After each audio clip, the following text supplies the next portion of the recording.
Hey there, good morning everyone. Thursday the 14th of July 2022. This morning's devotional is a reading from Psalm 119 verse 105, which reads, "Your word is a lamp to my feet and a light for my path." The Bible is a book that many desire. Some have collections of Bibles. Some have no Bible at all. Organizations strive to place Bibles in schools, jails, hotels, and hospitals. Sadly, out of this all, there are still those who have a Bible but have never even bothered to open it. So I guess the question can be asked, do you have a Bible? And if so, do you read it? Now, I think that is a very good question for each of us to answer, as many who attend a worship service on a Sunday, or who even profess to be believers and Christians, one can still see the lack of scriptural ignorance in the world. When I say scriptural ignorance, it does not refer to the history of the Bible or other scientific data, but rather about the contents of what the Bible is and what it says.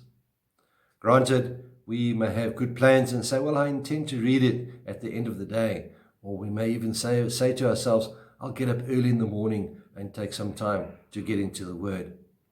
But some way, our intentions fade into the light of the rush of getting to the office or to school, or perhaps even scanning the news for a few moments, trying to get the children dressed and fed and off to school. Bottom line is, why don't we make the time when we say that we believe this is God's Word and it is so valuable? In times of crisis, we dust off the old book. Sure, the doctor may have said that things aren't going well, and we start searching for the all-favorite Psalm 23 or other verses of comfort. When pandemics hit, earthquakes or businesses fail, or some other crisis, then we remember our Bibles. Helen Keller challenged the lives of many in spite of her blindness. She once said, "I often thought that it would be a blessing if human beings were stricken blind and deaf for a few days in their adult lives. Darkness would make them more appreciative of sight, and silence would teach them the joys of sound." God did not give us this book to grace our bookshelves with, or even to have in our homes as though its very presence would give us a good luck and to ward off those little devils that keep on bringing us trouble. He gave it to us so that we might know how to live, how to order our lives, how to relate to each other in a family, how to run a business, and how to make sure that we can get to heaven when we die. My dear friends, how would you answer that question? Do you have a Bible and do you read it?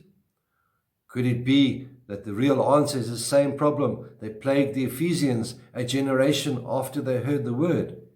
Revelation chapter 2 verse 4 reminds us, "I hold this against you. You have forsaken your first love." We still have time for what we consider to be important. May God help us to get our priorities sorted out. May the Lord be with you. May He bless you. May He cause His face to shine upon you and be with you always. Goodbye.